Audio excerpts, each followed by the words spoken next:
Պատմամշակութային ժառանգության գիտահետազոտական կենտրոնի հնագիտական գտածոների վերականգնման բաժինն է։ Այստեղ հիմա վերականգնողները 2022-ին պեղումների ընթացքում հայտնաբերված գտածոների վրա են աշխատում։ 12 պեղում 6-ից 7000 հնագիտական գտածո արշավախմբի նախորդ տարվա գրանցած արդյունքն է։ Հայաստանի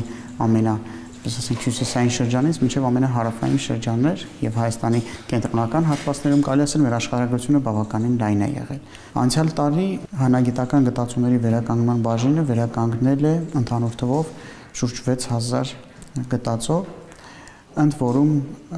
այդ վերականգնված առարկաները, այսպես ասենք, եղել են ինչպես ամբողջական միավորներ, այնպես էլ փոքր բեկորներ։ 2022-ին ամենաերկար պեղաշրջանը եղել է Լոռիում, մոտ 5 ամիս երկու արշավախումբ աշխատել է Լոռի Բերդի քաղաքատեղիում։ Պեղումների նպատակն է եղել կրթության, գիտության, մշակույթի եւ սպորտի նախարարության պատվերով հուշարձանի վերականգնման նախագծի կազմումը։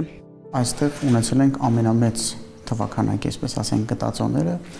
ընդ որում բավականին բացառիկ եւ գեղեցիկ։ Դուք տեսաք արդեն այն թասիկները, որոնք միանգամից ուշադրություն են գրավում ոչ միայն հետազոտողների, այլ նաև ընդհանրապես հետաքրքրվողների շրջանում։ Սրվեղի վանական համալիրում իրականացված պեղումները նույնպես առանձնահատուկ են եղել հաշվի առնելով հուշարձանի դիրքը, որտեղից երևում են ադրբեջանական գյուղերը։ Արագածոտնի մարզի աղցքի արքայական, ներքին եւ վերին նավեր դամբարանները նույնպես եղել են հնագետների ուշադրության կենտրոնում։ Գտածոները վերականգնելուց հետո կենտրոնը հանձնում է թանգարաններին ցուցադրությունների, նաև դրանց պահպանության համար։ 16-րդ դամբարանի գճուճա, որը շատ վատ վիճակում էր, փշրում էր։ Մենք մաքրել ենք շատ դժվարությամբ ու նայեք իր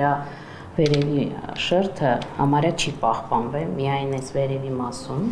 Կենտրոնի իրականացրած պեղումների մեծ մասին հաջորդում է վերականգնման աշխատանքը, հատկապես սա Հարությունյանը շատ է կարևորում։ 2022-ին հասցրել են նաև ամառային դպրոց կազմակերպել ոլորտով հետաքրքրվողների համար։ Նրանցից մի քանիսն էլ կենտրոնում անցել են աշխատանքի։ Ցանկացած առարկա հնագիտական գտածոների վերականգնման բաժին մտնելիս պարտադիր հայտնվում է տվյալների շտեմարանում, որից կարող են օգտվել մասնագետները վերականգնում ուսումնասիրություն կատարելիս։ Անպայման գրանցվում են առարկաների մասին տեղեկատվությունը հավաքվում, լուսանկարչական արձանագրում են անցնում առարկաները, գրանցվում են ցուցակներում եւ որպեսզի հստակ տեղեկատվություն ունենք այդ ամենի մասին, այնուհետև նոր սկսվում է վերլուծությունը հասկանալու համար, թե ինչպիսի աշխատանք պետք է տարվի առարկայի հետ, ինչպիսի քայքայվածություն եւ վնասվածքներ ունեն։ Ընթացիկ տարվա ծրագրերը շատ են նախապատրաստվում են պեղումների շրջանին, նաև Հայաստանի տարբեր շրջաններում հուշարձանների վերականգնման ամրակայման նախագծերի պատրաստմանը։ Էլեն Սարգսյան, Էդմոնդ Հակոբյան, լուրեր։